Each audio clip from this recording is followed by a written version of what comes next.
નમસ્તે વિદ્યાર્થી મિત્રો, કેમ છો તમે બધા? આશા રાખું છું કે બધા મજામાં હશો અને જે ઓનલાઈન સેશન્સ દ્વારા આપણે ભણીએ છીએ એમાં તમે બરાબર ભણતા હશો. વિદ્યાર્થી મિત્રો, ગયા વિડીયો લેક્ચરમાં જ્યારે આપણે મળ્યા હતા ત્યારે આપણે ચેપ્ટર નંબર 1 પૂરું કર્યું હતું. હવે આપણે નવા ચેપ્ટરને આજે શરૂ કરવાનું છે. તો આજે જે નવો ચેપ્ટર આપણે શરૂ કરવા જઈ રહ્યા છીએ એ ચેપ્ટર છે ચેપ્ટર નંબર 15, એટલે કે સંભાવના. મિત્રો, સંભાવનાને ઇંગ્લિશમાં પ્રોબેબિલિટી કહે છે. પ્રોબેબિલિટી આ ચેપ્ટર એવું છે જે તમને ધોરણ 9માં તો અત્યારે આવશે જ, પણ ધોરણ 10માં પણ આબેહૂબ એકદમ સેમ ટુ સેમ આને આ ચેપ્ટર આવશે. હા, ઓબ્વિયસલી દાખલા અલગ હશે, સ્વાધ્યાય અલગ હશે, પરંતુ અલગ ફોર્મ્યુલા નહીં હોય, અલગ બીજા કન્સેપ્ટ નહીં હોય, કોઈ અહીંયા કરતાં હાઈ વધારે લેવલ નહીં હોય. તો જો તમે અહીંયા શીખી લીધું બરાબર, તો મતલબ અત્યારે જ આજે જ આવનાર 10મા ધોરણનું એક ચેપ્ટર તમારું બિલકુલ રેડી થઈ ગયું એવું માનજો. એટલા માટે આ ખૂબ જ ઇમ્પોર્ટન્ટ આ ચેપ્ટર છે. તો ચાલો આ ચેપ્ટરને શરૂ કરીએ આપણે. આ ચેપ્ટર ખૂબ નાનકડું છે. ટેક્સ્ટબુકના હિસાબે જોઈએ તો માત્ર એક જ એક્સરસાઇઝ અને એની અંદર માત્ર કંઈ 13 સમ્સ જેવા છે આ ચેપ્ટરમાં. તો ફટાફટ પૂરો થઈ જાય એવો ચેપ્ટર છે. બટ ફટાફટ પૂરો કર્યા પહેલાં, દાખલા શરૂ કર્યા પહેલાં હંમેશાની જેમ થોડુંક બેઝિક તો સમજીએ કે આ ચેપ્ટર કેવા શું માંગે છે, શેના વિશે છે. મિત્રો, આ ચેપ્ટરના ટાઇટલની વાત કરું તો સંભાવના. આ સંભાવના વર્ડ આપણે રોજબરોજની જિંદગીમાં, ડે ટુ ડે લાઈફમાં મોસ્ટ ઓફ ઉપયોગ કરતા હોઈએ છીએ. જેમ કે આપણે કહેતા હોઈએ બારે ક્લાઇમેટ જોઈને કે યાર આજે તો વરસાદ પડવાની ખૂબ વધારે સંભાવના છે. યા તો આપણે ક્રિકેટ મેચ જોતા હોઈએ તો આપણે કહેતા હોઈએ કે યાર છેલ્લા 2-3 મેચથી વિરાટ કોહલી સસ્તામાં આઉટ થાય છે, તો આજે તો એ સેન્ચુરી બનાવે એની પૂરી સંભાવના છે. ઘરે ઘણીવાર કહેતા હોઈએ યાર આજે તો મને લાગે છે કે આજે મારા ઘરે પાક્કું ચણાનું શાક હશે એવી સંભાવના છે. આવા ઘણા બધા વાક્ય પ્રયોગ આપણે કરતા હોઈએ છીએ જેમાં શબ્દ સંભાવનાનો ઉપયોગ કરતા હોઈએ છીએ. તો શું બેઝિક મતલબ છે આ સંભાવના? સંભાવના મતલબ ચાન્સીસ. આપણે કહીએ કે આજે વિરાટ કોહલીની સેન્ચુરી બનાવવાની સંભાવના બહુ વધારે છે, તો સંભાવના મીન્સ ચાન્સ છે, નોટ નેસેસરી. જરૂરી નથી કે તમે સંભાવના કહો એટલે કોહલી સેન્ચુરી બનાવે જ. તમે કહો કે યાર આજે તો ક્લાઇમેટ જોઈને લાગે છે, જો તો આકાશ તો જો કેટલું વાદળ છાયું છે, બધી જગ્યાએથી ઘોર કાળા વાદળોએ ઘેરી રાખ્યું છે, આજે તો વરસાદ થવાની 100% સંભાવના છે. આવો ઘણીવાર વાક્ય બોલતા હોઈએ. પણ આપણે જ્યારે કહેતા હોઈએ કે 100% સંભાવના છે, ત્યારે એવું પણ બને કે વરસાદનો એક છાંટો પણ ન પડે. એટલે સંભાવના એ કોઈ ઘટનાને નિશ્ચિત રીતે થશે જ એવી શ્યોરિટી નથી આપતી. એટલે જ તો વર્ડ છે પ્રોબેબિલિટી, કે કદાચ મને લાગે છે આવું થઈ શકે. પછી હંમેશા આપણે એ સંભાવનાની સાથે એક ડિજિટ, એક આંકડો જોડતા હોઈએ છીએ કે આજે તો 100% વરસાદ થવાની સંભાવના છે, આજે 50-50 ચાન્સ છે કે કોહલી સેન્ચુરી મારે, આજે 20% ચાન્સ છે કે મારા ઘરે કોઈ મસ્ત પંજાબી ડિશ બની હશે. એટલે આપણે આવા આંકડા પણ ઘણીવાર ટકા, પર્સન્ટેજમાં બોલતા હોઈએ છીએ. તો આ આપણે આંકડો શેના આધારે બોલતા હોઈએ છીએ? જ્યારે હું કહું કે આજે 100% વરસાદની સંભાવના છે, યા હું કહું 90% વરસાદની સંભાવના છે, આવા આંકડાઓ તમે રોજ સમાચાર પત્રોમાં, ન્યૂઝપેપરમાં પણ વાંચતા હશો કે આજે આટલા પ્રતિશત ચાન્સ છે વરસાદના. તો આ આંકડાઓ ક્યાંથી આવતા હોય છે? શું કોઈ એવું સૂત્ર છે જેના માધ્યમથી આવું શોધવામાં આવતું હોય છે કે 90% ચાન્સ છે વરસાદના આજે કે 100% ચાન્સ છે? તો શું કોઈ એવો ફોર્મ્યુલા છે, શું કોઈ એવું સૂત્ર છે જેના ઉપર આધારિત આ બધા આંકડા શોધવામાં આવતા હોય છે? એનો જવાબ છે હા, એક સૂત્ર છે. એ સૂત્ર શું છે એ હું તમને જણાવું, અને એ સૂત્રના આધારિત જ દાખલા આપણે અહીં આ ચેપ્ટરમાં કરવાના છે. અને મિત્રો, આ એક જ એવું સૂત્ર છે જે આખા ચેપ્ટરના બધા દાખલામાં લાગશે. અને ધોરણ 10માં પણ જ્યારે આ ચેપ્ટર આવશે ત્યારે પણ આ જ સૂત્ર લાગશે. એટલે આ સૌથી સિમ્પલ આ સૂત્ર છે. કયું સૂત્ર હું લખું છું અહીંયા, તમારી ટેક્સ્ટબુકમાં પણ આપ્યું હશે. તો તમે જ્યારે આ ચેપ્ટર વિડીયોમાંથી ભણવાનું ચાલુ કરો ત્યારે આ ચેપ્ટર લખો ત્યારે અગત્યના મુદ્દાઓ જરૂર લખજો, જે અત્યારે પહેલે હું તમને સમજાવું છું. પછી દાખલા ચાલુ કરશું આપણે, અગત્યના મુદ્દાઓ થઈ જાય આપણા પછી. તો સૌથી પહેલો અગત્યનો મુદ્દો છે આ ફોર્મ્યુલા, જે આ ચેપ્ટરના બધા દાખલામાં હશે. એ ફોર્મ્યુલા આવી રીતે લખાય છે. પહેલે લખું છું, પછી તમને કહું છું કે આની અંદર કઈ કઈ વસ્તુઓ છે. ફોર્મ્યુલા લખાય છે પી, પછી કાઉન્સમાં લખાય ઈ, આને વંચાય પી ઓફ વી, પી ઓફ ઈ. તો અહીંયા એનું સૂત્ર છે કંઈક આવું. સૂત્ર કહે છે ઈ ઉદ્ભવવા માટેના પ્રયત્નોની સંખ્યા, અને નીચે છેદમાં છે પ્રયત્નોની કુલ સંખ્યા. પ્રયત્નોની કુલ સંખ્યા. તો પી ઓફ ઈનું સૂત્ર છે ઈ ઉદ્ભવવા માટેની પ્રયત્નોની સંખ્યા છેદમાં પ્રયત્નોની કુલ સંખ્યા. હવે શું કહે છે હું તમને સમજાવું. સૌથી પહેલે તો આ ઈ શું છે? ઈ એટલે ઇંગ્લિશમાં ઈ માટે શબ્દ છે ઇવેન્ટ. ઇવેન્ટ શબ્દ છે. ઇવેન્ટને ગુજરાતીમાં કહેવાય ઘટના. ઇવેન્ટને ગુજરાતીમાં કહેવાય ઘટના. હવે તમને આ ચેપ્ટરમાં આવા પ્રશ્નો આવશે. હું તમને સેમ્પલ આપું, પછી ઓલા વરસાદવાળા એક્ઝામ્પલની પણ ફરી વાત કરીએ આપણે. તમને આ ચેપ્ટરમાં એવા સમ્સ આવશે કે માની લો કે એક પાસો ફેંકવામાં આવ્યો. તમે જાણતા હશો ને, સાપસીડી રમીએ ત્યારે આપણે એક પાસો ફેંકીએ. એ પાસા ઉપર તમને ખબર છે 6 નંબર હોતા હોય છે. તો તમને અહીંયા આ પ્રકારના પ્રશ્નો આવશે કે એક વખત એક પાસો યાદચ્છિક રીતે, મતલબ કોઈ પણ બીજું કાંઈ વિચાર કર્યા વગર ફેંકવામાં આવ્યો. હવે એ પાસો ફેંકવામાં આવ્યો તો એ પાસા ઉપર યુગ્મ સંખ્યા આવે તેની સંભાવના શોધો. યુગ્મ સંખ્યા આવે. યુગ્મ તમને ખબર હશે ને, ઇંગ્લિશમાં ઓડ અને ઇવન, ગુજરાતીમાં યુગ્મ અને અયુગ્મ. જેમ કે પાસા ઉપર ટોટલ 6 નંબર હોય, 1 2 3 4 5 6, તો એમાંથી 1 3 અને 5 આ અયુગ્મ છે, અને 2 4 અને 6 આ યુગ્મ સંખ્યાઓ છે. તો પ્રશ્ન એમ પૂછે છે કે એક પાસો ફેંકવામાં આવ્યો ત્યારે એ પાસા ઉપર યુગ્મ સંખ્યા આવે તેની સંભાવના શોધો. તો જ્યારે પણ મિત્રો સંભાવના શોધો એમ પ્રશ્ન હોય ત્યારે તમારે આ સૂત્રનો ઉપયોગ કરવાનો. પી ઓફ ઈ, પી ઓફ ઈ આમ વંચાયાને પી બ્રેકેટમાં જે ઈ લખ્યું છે ઇક્વલ્સ ટુ ઈ ઉદ્ભવવા માટેની પ્રયત્નોની સંખ્યા અને છેદમાં પ્રયત્નોની કુલ સંખ્યા. હવે જો હું આ પાસાવાળા ઉદાહરણની વાત કરું તો આ ઈ કોને આપવાનું નામ? જેની સંભાવના તમને પૂછી હોય. શેની સંભાવના હમણાં પૂછી મેં તમને? કે યુગ્મ સંખ્યા આવે. તો જો આ જ પ્રશ્ન હોત તો હું સૌથી પહેલે ઉત્તરમાં લખત કે ધારો કે ઈ બરાબર યુગ્મ સંખ્યા આવે તે ઘટના.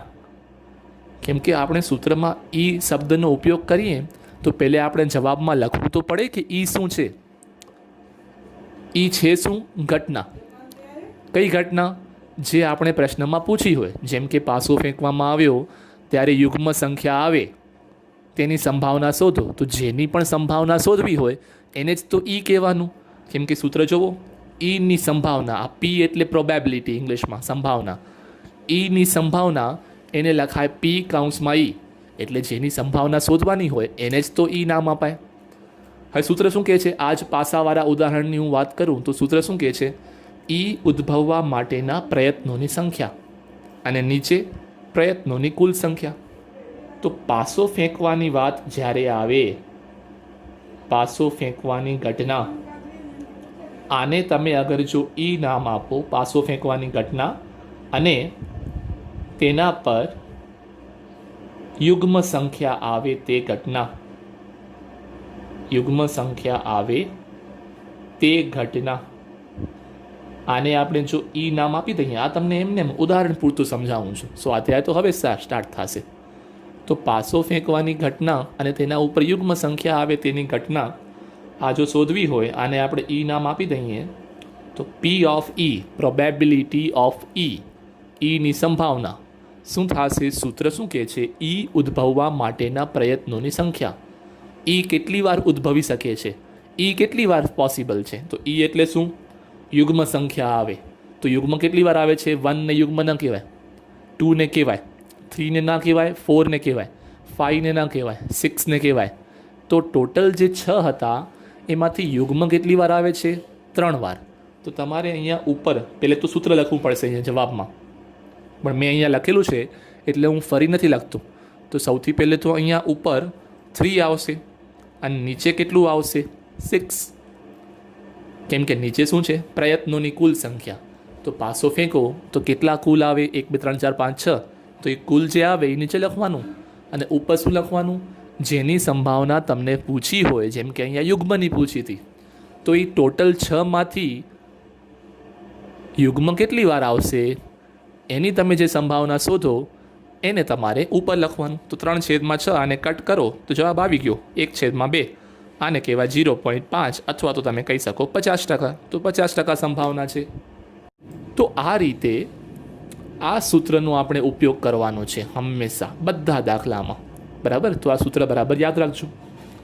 અને બીજી એક વસ્તુ કહી દઉં પછી આપણે ફટાફટ સ્વાધ્યાય શરૂ કરીએ.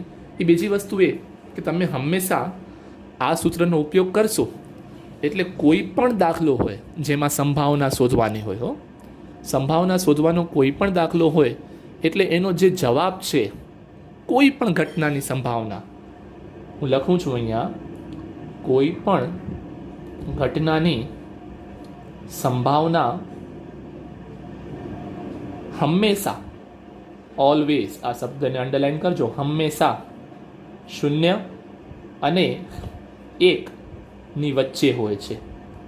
જેમ કે જુઓ ઉપર આપણો જવાબ શું આવ્યો તો 0.5, તો એ 0 અને 1ની વચ્ચે છે.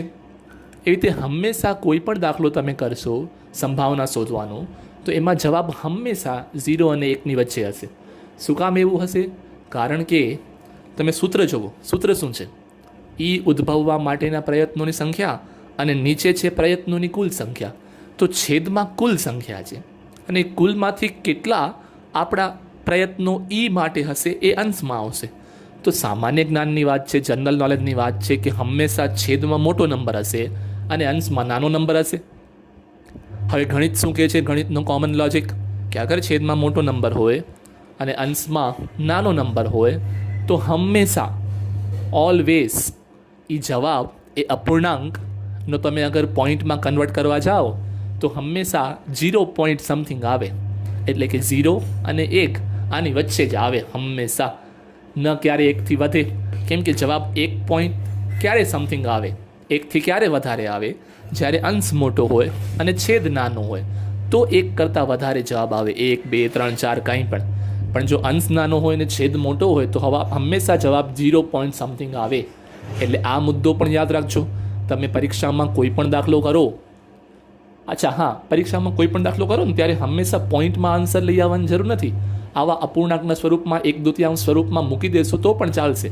પણ આ તો સરળ હોય, 1/2 એટલે 0.5 લખી નાખ્યું, પણ તમારો જવાબ માની લો કે 7/13 આવે, 7/13, તો પછી એ કોઈ ભાગાકાર કરવાની જરૂર નથી, 7/13 મૂકી દેવાનું.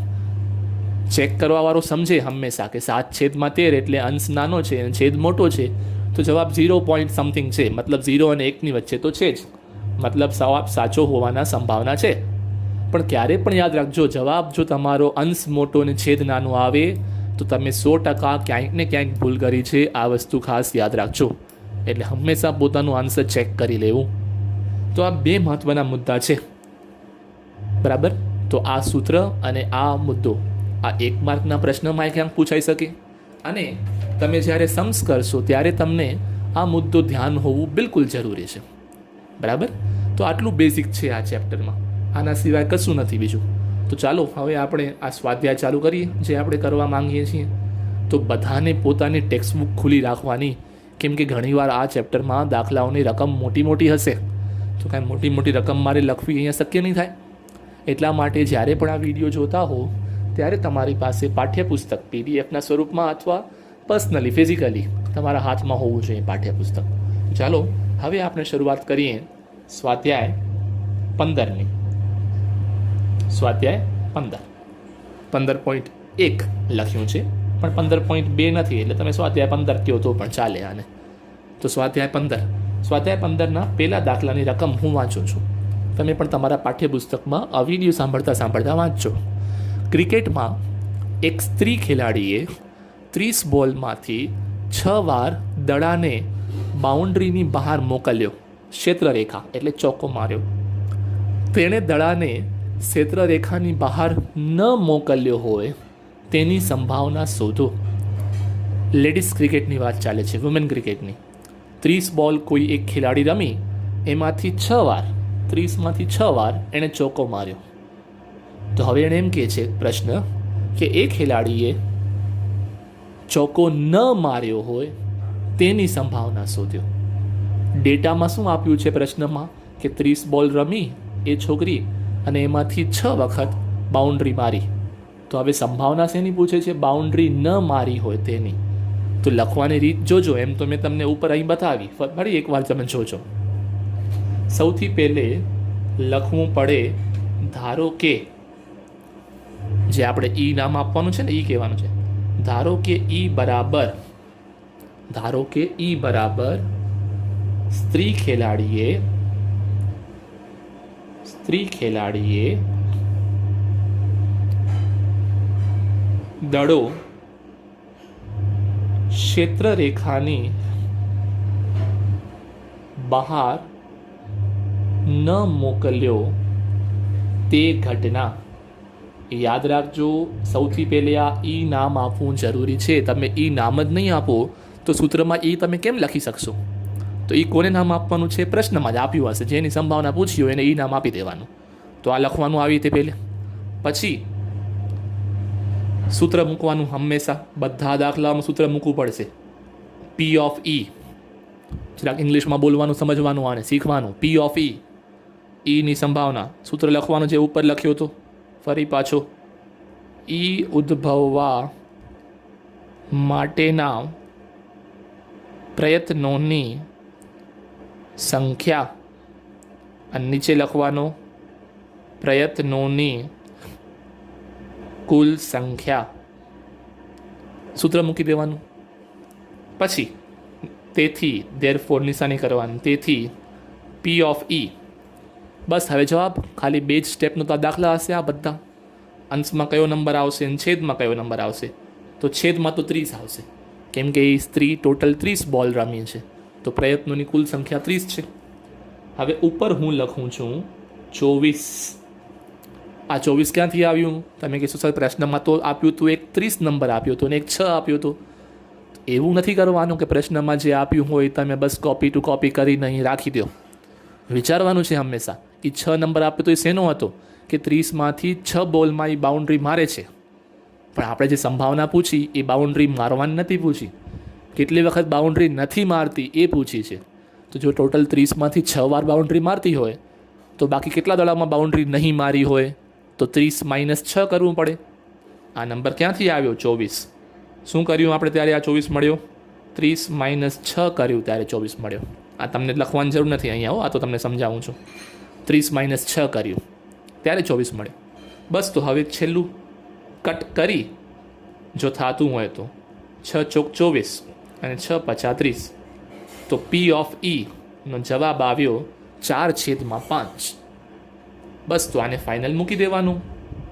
છતાંય તમારા પાસે સમય હોય ને તમને કરવું હોય તો તમે આમ કરી શકો છો કે 4/5 એટલે તમે એને પોઈન્ટમાં કન્વર્ટ કરો તો 0.8 જવાબ આવે. પણ ફરી પાછું કહું છું, આ બંને ઇક્વલ છે, સમાન છે. એટલે તમે આ મૂકી દેશો તો પણ તમને પૂરા માર્ક્સ મળી જાય. 4/5 તમારે 0.8 લખવાની કોઈ ખાસ જરૂર નથી. બરાબર? તો આ થઈ ગયો પહેલો પ્રશ્ન પૂરો. હવે આપણે જઈએ બીજા પ્રશ્ન તરફ. ફરી પાછી ટેક્સ્ટ બુક તમારી હાથમાં રાખીને તમે વાંચજો. બીજો પ્રશ્ન શું લખેલું છે એની અંદર નહીં વાંચો તો ખબર નહીં પડે. બીજો પ્રશ્ન એમ કહે છે, 2 બાળકો ધરાવતા 1500 કુટુંબો યાદચ્છિક રીતે પસંદ કરવામાં આવ્યા અને નીચેની માહિતી પ્રાપ્ત થઈ. નીચે એક ટેબલ આપી છે, કોષ્ટક. 1500 કુટુંબનો સર્વે કરવામાં આવ્યો. કેવા કુટુંબ છે? બધા જ્યાં બે બે બાળકો છે. તો એ સર્વે કરવાથી ખબર પડી. તમે જુઓ, પ્રશ્ન વાંચો ટેક્સ્ટબુકમાં, ટેબલ આપી છે એ જોજો. કુટુંબમાં છોકરીઓની સંખ્યા, તો એમાં લખ્યું છે 2, 1 અને 0. અને કુટુંબની સંખ્યા, હવે જુઓ, 2 બાળકો હોય એવા કુટુંબનો સર્વે કરવામાં આવ્યું. તો એ 2 બાળકો કયા કયા હોઈ શકે? હોઈ શકે કે બંને બાળકો છોકરાઓ હોય, હોઈ શકે એક છોકરો ને એક છોકરી હોય, હોઈ શકે બંને છોકરીઓ હોય. એટલા માટે પ્રશ્નમાં શું આપ્યું છે? કુટુંબમાં છોકરીઓની સંખ્યા. તો જે સર્વે કરવામાં આવ્યું 1500 કુટુંબનો, એમાંથી જેમાં બંને બાળકો, બંને છોકરીઓ હોય, 2 છોકરીઓ, એવા કુટુંબ કેટલા હતા? 475, 475. પછી એક છોકરી હોય તેવા, મતલબ એક છોકરી ને એક છોકરો હોય તેવા કુટુંબો કેટલા હતા? 915, ટોટલ 1500માંથી. અને 0 છોકરીઓ હોય, 0 છોકરીઓ હોય મતલબ બંને બાળકો હોય. જે પરિવારનો સર્વે કરવામાં આવ્યો એ બંને બાળકો છોકરાઓ હોય. તો પછી એવા કેટલા છે? 211. તો હવે પ્રશ્ન શું પૂછ્યું? નીચે પ્રશ્ન વાંચો. યાદચ્છિક રીતે પસંદ કરેલ કુટુંબમાં 3 પ્રશ્નો પૂછ્યા છે હવે એક જ પ્રશ્નની અંદર.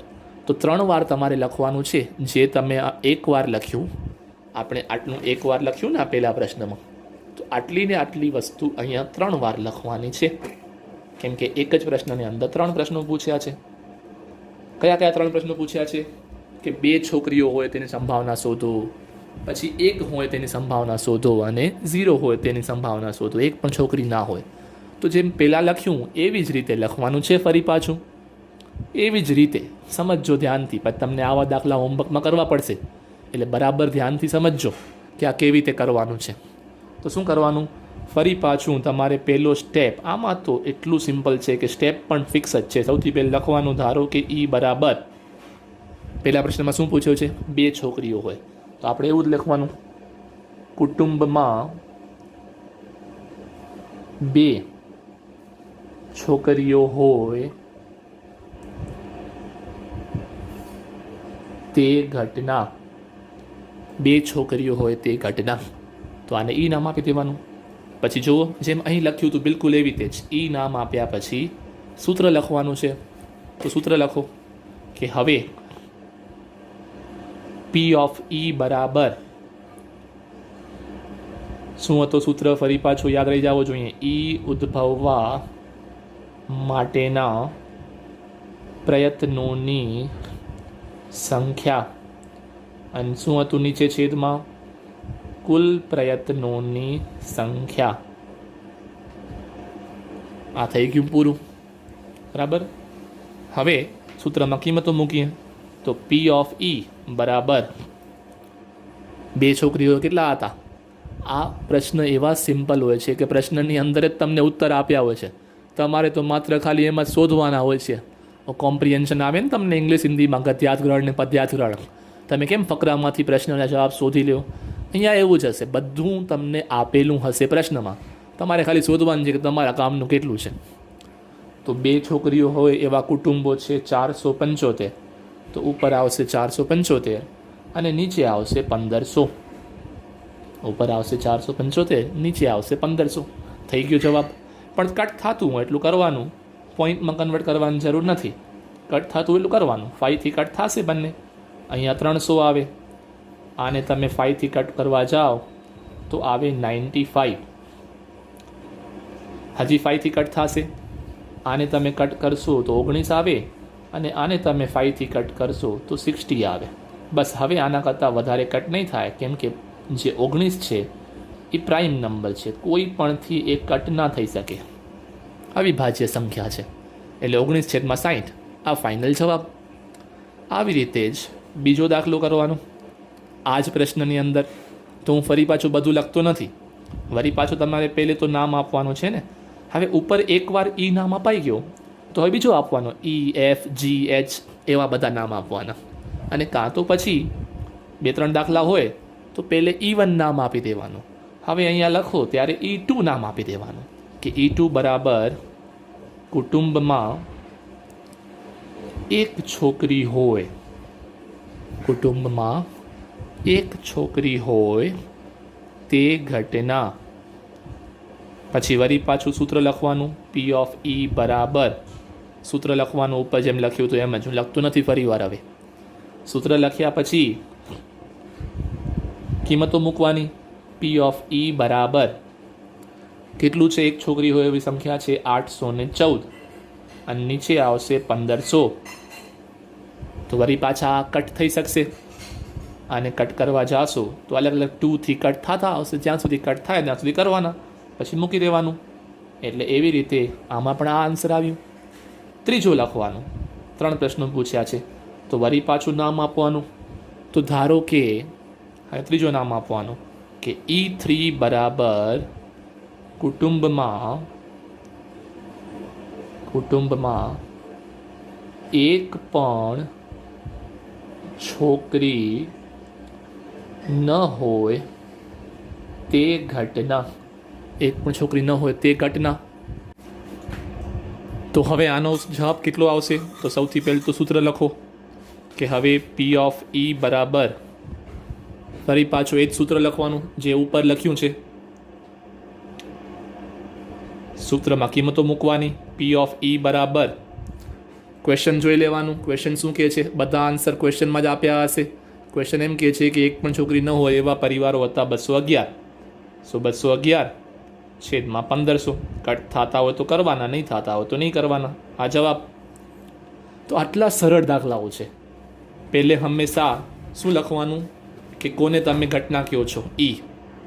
પછી સૂત્ર મૂકવાનું, પછી એમાં કિંમતો મૂકવાની અને કટ કરીને જવાબ લખી નાખવાનું. પોઈન્ટમાં કન્વર્ટ કરવાની જરૂર નથી. એટલે આટલા સિમ્પલ આ ચેપ્ટરના દાખલાઓ છે. બરાબર? તો આ 2 મેં તમને સમજાવ્યા. બધા આવી રીતે જ કોપી ટુ કોપી કરવાના છે. પ્રશ્નમાંથી ઉત્તર શોધો અને લખો.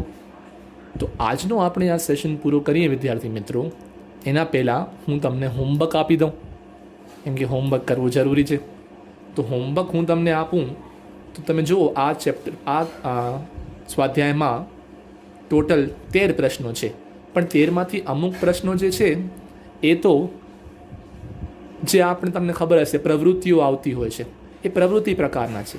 તો પ્રવૃત્તિ પ્રકારના પ્રશ્નો આપણે કરવાના નથી હોતા. એટલે એવા કેટલા પ્રશ્નો છે એ તમને હું કહું.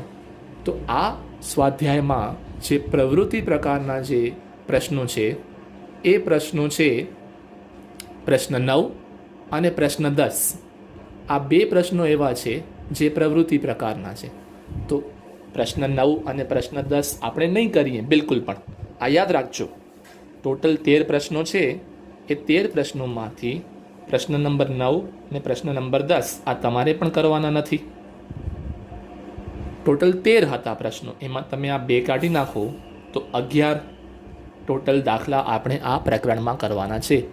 જેમાંથી 2 મેં તમને શીખવાડ્યા. અત્યારે 2 શીખવાડ્યા, 2 થી 3 હોમવર્કમાં આપું છું અને બાકીના જે હશે એ આપણે આવતા લેક્ચરમાં મળશું ત્યારે પૂરા કરી નાખશું. એટલે આ ચેપ્ટર પણ પૂરો થઈ જશે. તો આજના તમારા જે હોમવર્કમાં દાખલા છે બિલકુલ આ જ પ્રકારના જેવા મેં 2 કરાવ્યા.